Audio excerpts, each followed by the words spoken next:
8,000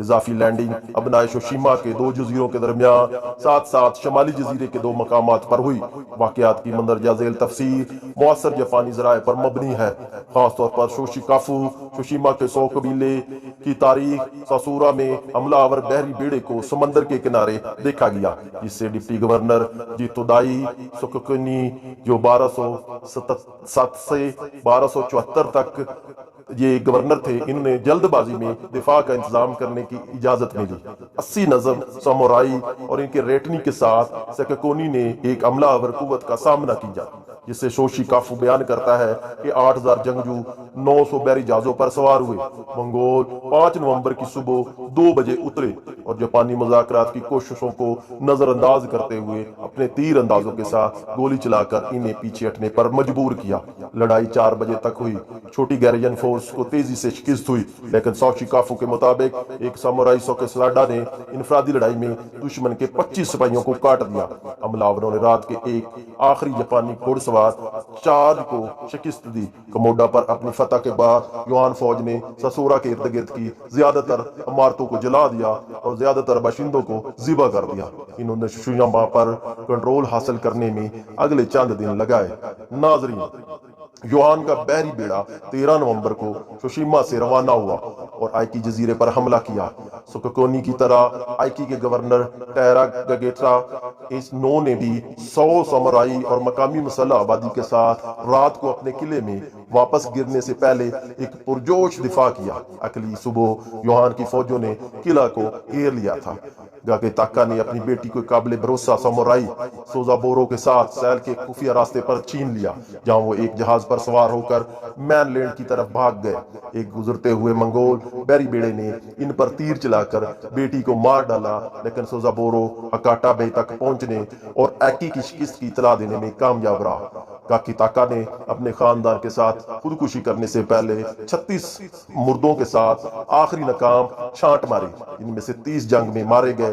جاپانیوں کے مطابق منگولوں نے پھر عورتوں کو پکڑ لیا اور چھریوں سے ان کی ہتھیلیوں پر وار کیا، انہیں بھرونا کر دیا اور ان کی لاشوں کو اپنے جہازوں کے اطراف میں باندھ دیا۔ ناظرین، یوان کے بحری بیڑے نے سمندر عبور کیا اور 19 نومبر کو کیشوکے کے قدیم انتظامی دارالحکومت زرائفو میں تھوڑے فاصلے پر ہکاتا بے میں اترا۔ اگلے دن بونوئی کی جنگ لے کر آیا، جسے ہکاٹا بے کی پہلی جنگ بھی کہا جاتا ہے۔ جاپانی افواج غیر جاپانی ہتھ کنڈوں سے بالکل ناتجربہ کار ہونے کی وجہ سے منگول کو فوج کو پریشان پایا۔ یوان کی فوجیں نیچے اتری اور ایک گھنے جسم میں آگے بڑھی جو ڈھالوں کی سکرین سے محفوظ تھیں۔ انہوں نے اپنے قطبی بازوں کو مضبوطی سے بھرے انداز میں چلایا، جس کے درمیان کوئی جگہ نہ تھی۔ جب وہ آگے بڑھے، انہوں نے موقع پر کاغذ اور لوہے کے سانچے والے بم بھی پھینکے۔ جاپانی گھوڑوں کو خوفزدہ کر کے جنگ میں بے قابو کر دیا۔ جب ایک جاپانی کمانڈر کے پوتے نے جنگ کے آغاز کا اعلان کرنے کے لیے تیر مارا تو منگول ہنس پڑے۔ لڑائی صرف ایک دن تک جاری رہی۔ لڑائی اگرچہ شدید تھی لیکن غیر مربوط اور مختصر تھی۔ رات کے وقت یوان کے حملہ آور فورس نے جاپانیوں کو سیل سے دور کرنے پر مجبور کر دیا تھا اور دفاعی افواج کا 1/3 ہلاک ہو چکا تھا۔ انہیں کئی کلومیٹر اندر لے جایا گیا تھا، ہکاتا بے کو جلا دیا تھا۔ جاپانی بیزوں کی پانی کے قلعے پر آخری کھڑے ہونے کی تیاری کر رہی تھی۔ ایک زمینی کھائی کا قلعہ جو 664 کا ہے، تاہم یوان حملہ کبھی نہیں ہوا۔ 3 کمانڈر یوان جرنیلوں میں سے ایک لیو فوکسکیانگ یوپک یونگ کو پیچھے ہٹنے والے سامورائی شونی کاگیسو نے چہرے پر گولی مار دی اور وہ شدید زخمی ہو گیا۔ لیو نے دوسرے جرنیلوں ہولڈن اور ہانگ ڈیگو کے ساتھ اپنے جہاز پر واپس بلا لیا۔ ناظرین، صبح تک یوان کے زیادہ تر جہاز غائب ہو چکے تھے۔ 6 نومبر 1274 کی اپنی ڈائری کے نراج میں ایک جاپانی درباری کے مطابق مشرق سے آنے والے اچانک الٹی ہوا نے یوان کے بیڑے کو اڑا دیا۔ چند بحری جہازوں کو ساحل پر پہنچا دیا گیا اور تقریباً 50 یوان سپاہیوں اور ملاحوں کو پکڑ کر قتل کر دیا گیا۔ یوان کی تاریخ کے مطابق ایک زبردست طوفان اٹھا اور بہت سے جنگی جہازوں چٹانوں پر ٹکرا کر تباہ ہو گئے۔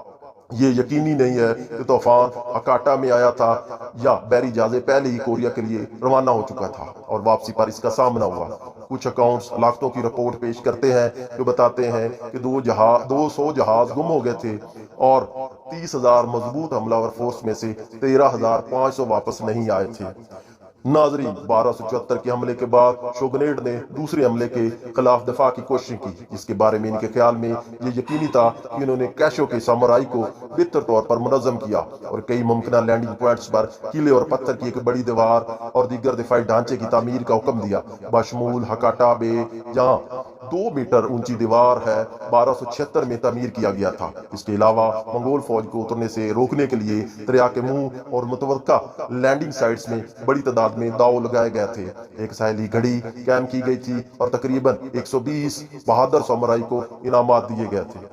ناظرین، دوسرے حملے کا حکم 1281 کے پہلے قمری مہینے میں آیا تو بحری بیڑے تیار کیے گئے۔ کوریا میں 900 بحری جہاز اور 3500 بحری جہاز، جنوبی چین میں 1,42,000 فوجیوں اور ملاحوں کی مشترکہ قوت کے ساتھ منگول جنرل آرا خان کو آپریشن کا سپریم کمانڈر نامزد کیا گیا اور اسے جنوبی روٹ کے بحری بیڑے کے ساتھ سفر کرنا تھا جو فان وینو کی کمان میں تھا، لیکن سپلائی میں مشکلات کی وجہ سے تاخیر ہوئی۔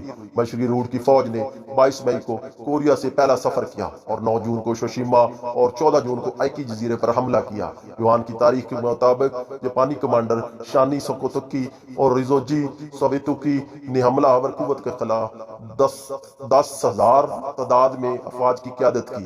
مومجوئی فورسز نے اپنے آتشین ہتھیار چھوڑ دیے اور جاپانیوں کو بھگا دیا۔ اس عمل میں سوکوٹوکی مارا گیا، 300 سے زائد جزیرے تباہ ہو گئے۔ فوجیوں نے بچوں کو ڈھونڈ نکالا اور انہیں بھی مار ڈالا۔ تاہم یوان کی تاریخ جون میں ہونے والے واقعات کو جولائی میں ہونے والے واقعات کی لڑائی کے بعد ملاتی ہے، جب شونی سوکوٹوکی دراصل جنگ میں گرے تھے۔ ناظرین، مشرقی روٹ کی فوج کو جنوبی روٹ کی فوج کا 21 میں انتظار کر رہے تھے، لیکن ان کے کمانڈروں ہانگ ڈنگو اور کم بنگ یونگ نے حکم کی نافرمانی کی اور خود ہی مین لینڈ جاپان پر حملہ کرنے کے لیے نکل پڑے۔ وہ 23 جون کو روانہ ہوئے۔ 2 جولائی کو جنوبی روٹ کی فوج کی متوقع آمد سے ایک ہفتہ قبل مشرقی روٹ کی فوج نے اپنی افواج کو آدھے حصے میں تقسیم کر دیا اور بیک وقت ہکاتا بے اور ناگاٹا صوبے پر حملہ کیا۔ مشرقی روٹ کی فوج 23 جون کو ہکاتا بے پر پہنچی۔ وہ شمال اور مشرق کی طرف تھوڑے فاصلے پر تھے، یا ان کی فوج 1274 میں اتری تھی اور در حقیقت جاپانیوں کی طرف سے تعمیر کی گئی دیواروں اور دفاع سے پرے تھی۔ کچھ منگول بحری جہاز ساحل پر اتر آئے، لیکن دفاعی دیواروں سے گزرنے میں ناکام رہے اور تیروں کی گولیوں سے بھگا دیے گئے۔ سامورائی نے حملہ آوروں پر دفاع کرنے والوں کی لہروں سے حملہ کرتے ہوئے انہیں ساحل کے سر سے انکار کرتے ہوئے فوری جواب دیا۔ رات کے وقت چھوٹی کشتیاں خلیج میں یوان کے بیڑے میں سامورائی کے چھوٹے بینڈ لے جاتی تھیں۔ اندھیرے کی آڑ میں وہ دشمن کے بحری جہازوں پر سوار ہوئے، جتنے بھی ہو سکے مارے گئے، صبح ہونے سے پہلے پیچھے ہٹ گئے۔ اس طرح آسان کرنے والے واقعے نے یوان افواج کو شوشیما کی طرف جو بڑھنے سے پیچھے ہٹنے پر مجبور کر دیا، جہاں وہ جنوبی روٹ کی فوج کا انتظار کریں گے۔ تاہم اگلے کئی ہفتوں کے دوران 3,000 مرد گرم موسم میں قریبی لڑائیوں میں مارے گئے۔ یوان افواج نے کبھی بھی ساحل کا سر حاصل نہیں کر سکا، یعنی کنٹرول نہیں حاصل کر سکا۔ 25 جون کو 300 جہازوں نے ناکاٹو پر حملہ کیا، لیکن انہیں بھگا دیا گیا اور انہیں ایکی واپس جانے پر مجبور کر دیا گیا۔ ناظرین، سامورائی جہاز اترنے سے قاصر منگول ہمراہ آور قوت نے شیکا اور نوکو کے جزائر پر قبضہ کر لیا، جہاں سے اس نے ہکاتا کے خلاف چھاپے مارنے کا منصوبہ بنایا تھا۔ اس کے بجائے جاپانیوں نے رات کے وقت چھوٹی بحری جہازوں پر چھاپے مارے۔